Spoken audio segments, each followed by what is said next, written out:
할렐루야, 말씀으로 하루를 여는 7월 24일 목요일 삼천교회 아침 묵상입니다. 오늘 말씀은 에스겔서 11장 19절에서 20절까지의 말씀입니다. 내가 그들에게 한 마음을 주고 그 속에 새 영을 주며 그 몸에서 돌 같은 마음을 제거하고 살처럼 부드러운 마음을 주어 내 율례를 따르며 내 규례를 지켜 행하게 하리니 그들은 내 백성이 되고 나는 그들의 하나님이 되리라. 아멘. 지난 시간 복습을 잠깐 할까요? 에스겔은 주전 597년경에 남유다의 여호야긴 왕이 바벨론의 포로로 잡혀가던 그 2차 포로기에 함께 끌려간 제사장 가문의 출신이라고 말씀을 드렸습니다. 그는 포로 5년째 되던 해 바벨론에 있는 델 아빕의 그발 강가에서 환상을 통해 하나님의 소명을 받았습니다. 그리고 포로된 백성들에게 하나님의 말씀을 전파하는 파수꾼의 사명을 그는 감당해야 했습니다. 에스겔이 하나님께 받은 사명은 패역한 백성들이 듣든지 아니 듣든지 가서 하나님의 말씀을 고하라는 것이었죠. 그리고 남유다는 그로부터 약 5년이 더 지난 주전 586년경에 바벨론에게 완전히 패망했습니다. 특히 10장에서 11장에 보면 하나님의 보좌가 예루살렘 성전을 떠나시는 장면이 상세히 묘사됩니다. 왜 떠나시느냐? 도저히 가증하고 역겨운 것들과 함께 그곳에 계실 수가 없었기 때문입니다. 바로 우상들입니다. 8장에 따르면 성전 북문 입구에는 질투의 우상이, 뜰 안의 방벽에는 각종 곤충과 짐승의 우상이, 또 안뜰로 들어가는 북문에는 담무스상이, 성전과 제단 근처에는 제사장들이 성전을 아예 등지고 태양에게 절을 하고 있었답니다.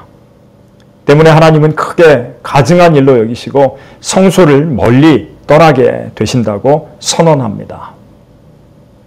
말씀드린 대로 에스겔이 이런 환상을 본 때는 아직 남유다가 완전히 멸망하지는 않았을 때입니다. 그러나 생각해 보십시오. 하나님이 거기 계시지 않는다면 이미 그곳은 성전이 아닙니다. 하나님이 떠나셨다면 그들은 이미 하나님의 백성이 아니죠. 망한 것이나 다름이 없는 것입니다. 그러므로 성전이 불타고 성벽이 무너졌을 때 멸망한 것이 아니라 하나님이 그들을 떠나셨을 때 이스라엘은, 유다는 이미 무너진 것입니다. 지금 우리도 마찬가지입니다. 때로 죄와 우상에 사로잡혀서 하나님을 잊고 살아갈 때도 여전히 건재한 것처럼 보일 때도 있습니다만 아닙니다. 괜찮은 것이 절대로 아닙니다. 가장 두려운 심판은 바로 징계를 미루시는 것입니다. 죄를 짓도록 내버려 두시는 심판을 우리는 가장 두려워해야 합니다. 그러나 성전이 무너졌다고 해도 하나님의 영광이 완전히 사라지는 것은 아닙니다. 하나님은 바벨론에 끌려온 그들이 곧 고향 땅에 돌아가게 될 것이라고 말씀하십니다. 그리고 그때까지만 잠시 이곳에서 그들에게 성소가 되어 주시겠다는 회복의 약속을 하십니다. 장차 바벨론에 사로잡혀 있던 그들이 고향으로 돌아가게 될 때는 그들이 세운 우상을 치우고 하나님의 율례와 규례를 따를 것을 명령하고 계십니다. 그들은 내 백성이 되고 나는 그들의 하나님이 되리라. 그러면서 그들에게 필요한 것이 한 마음이라고 하시죠. 유다 백성이 품었던 것은 두 마음이었습니다. 우상과 하나님을 겸하여 섬길 수 있다는 마음입니다. 여전히 끌려온 자와 남은 자는 서로 비난하고 험담하고 남북 이스라엘처럼 분열된 이기적인 두 마음을 가지고 있었습니다.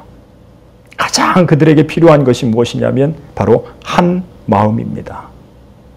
한 마음, 그 속에 새 영을 주며 그 몸에서 돌 같은 마음을 제거하고 살처럼 부드러운 마음을 주시겠다 하십니다. 한 마음은 하나님이 주시는 마음입니다. 그 마음은 또 살처럼 부드러운 마음입니다. 돌과 금속으로 만든 우상을 섬기면 우상처럼 돌같이 딱딱한 굳은 마음을 갖게 됩니다. 그 딱딱한 마음은 더 이상 내 힘으로 회복되지 않습니다. 돌짝밭이 아무리 오래 두어도 절로 옥토가 될 리가 없습니다. 오직 하나님만이 그 마음을 기경하실 수가 있습니다. 또 새 언약은 예수 그리스도십니다. 그리스도의 보혈로 녹아지고 성령이 깊은 곳에 들어와야 비로소 부드러운 옥토가 되는 것입니다. 오늘 우리도 돌짝밭, 가시떨기, 길가와 같은 마음 있지 않습니까? 세상과 하나님 두 마음을 혹시 품고 계십니까? 그 마음에서 돌을 뽑아내야 합니다. 가시떨기를 뽑아내야 합니다. 길 위로 돌아다니는 나의 이기심과 욕심과 죄된 분주함이 사라져야 합니다. 하나님께서 그렇게 만져주시기를 축복합니다. 저와 여러분은 예수 그리스도로 인한 새 언약 백성입니다. 새 살과 같은 마음, 100배나 결실하는 옥토 같은 한 마음이 되시기를 주님의 이름으로 간절히 축원합니다. 기도하겠습니다. 자비로우신 아버지 하나님, 저희가 두 마음을 품지 않고 오직 주님만 사랑하며 주님께서 주시는 한 마음과 부드러운 심령으로 살아가게 하옵소서. 우리 안에 돌같은 마음과 세상의 욕심을 모두 제거해 주시고 성령으로 옥토같이 변화되어 하나님의 뜻을 온전히 따르는 삶이 되게 하여 주옵소서. 예수 그리스도의 이름으로 기도드리옵나이다. 아멘.